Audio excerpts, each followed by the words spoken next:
President, thank you. I would just like to reflect, this morning as I was walking to work, I walked past the CWA building on Hay Street, and it gave me pause to smile for a moment, which not much does first thing in the morning, I have to say. Because on the weekend I had opportunity to attend the Yuna CWA Wildflower Long Lunch, which was a particularly special event. It lasted for the better part of the day. And it was organised as a bit of a celebration of the women in the region and a lot of the work that they'd done to contribute to community. So, I mean, the drive out there itself was special enough. There's wildflowers galore out there, the crops are looking pretty fantastic, and the sun was shining, and it was a fairly optimistic experience, and I got to pick up my mum along the way and take her out to the CWA event. The history of the Yuna CWA is also quite interesting in that they used to be a group of women from the older community, and I think typically when we picture CWAs, we picture older women. But the Yuna CWA is a group of really dynamic, proactive young women. It became that way because the older women and the younger women couldn't coordinate their time together. So the older women from the community broke off and formed their own Champion Bay CWA, and the younger women stayed out at Yuna and continued to service that region and that community. So they held this event and they decided to make their focus well-being. This is a group of women who've been at the forefront of the cyclone recovery. They've been right at the front line in terms of outreach and supporting their community and helping them to recover and rebuild post-cyclone. They're a group of women who should be exhausted, and yet there they were organising another big event. There was about 130 women there. Everything looked amazing. They pulled it all together very quickly and without any kind of fuss, as women from the country so often do. They made the focus, as I said, well-being, and they decided to provide an event that was focused on the well-being of those women. So throughout the day, they had brought in 4 different speakers.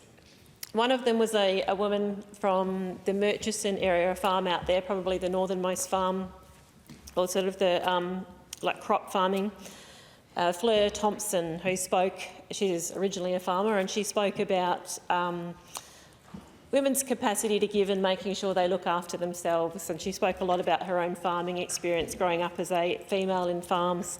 There was another speaker there by the name of Sam Williamson, who I happened to have taught when she was Year 7, and now she's an occupational therapist back out in the region serving the community again. And she was speaking about neuroplasticity and the capacity that we have to rewire our brains to build good, healthy habits that help care for ourselves. There was another woman there who spoke called Danella Nash, and she spoke about her experience of having had a heart attack under the age of 40.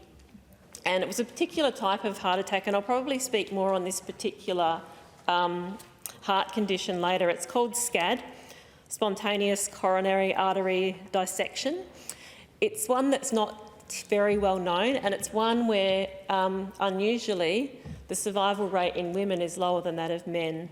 It's an interesting condition, and one that probably women should know more about, particularly younger women, and also I will speak more to that later. The last speaker they had was a woman named Carolyn Ashby, and if you haven't heard of Carolyn Ashby, then you're probably not a fan of sport. She is from Eneabba. She's a farmer from Eneabba. She's an Ironman in the top 10% of the sport across the world, not just in our country. She trains out on her farm, running on gravel roads, cycling from her farm in Eneabba out to places like Jurien Bay, and training in a dam on her property, which gets down to freezing cold conditions. She is an incredibly impressive woman, and she spoke to people about commitment and fortifying your mindset, that kind of thing. And one of her memorable quotes from the day was, "You don't have to be great to start, but you do have to start to be great." And I do think that that's probably something that intuitively the Yuna CWA seem to have picked up, because they just pick up things and they start and they get going, and they've turned out to be this great organisation that makes incredible contributions to their community. For example, at the moment they are sponsoring a student from the region who's studying medicine to the tune of $10,000 a year throughout their degree to support them. The work that they do and the money they raise, they pour straight back into the community. They created an event that left everyone feeling revived, re-energised and really inspired, and for that I would like to congratulate the Yuna CWA. Thank you.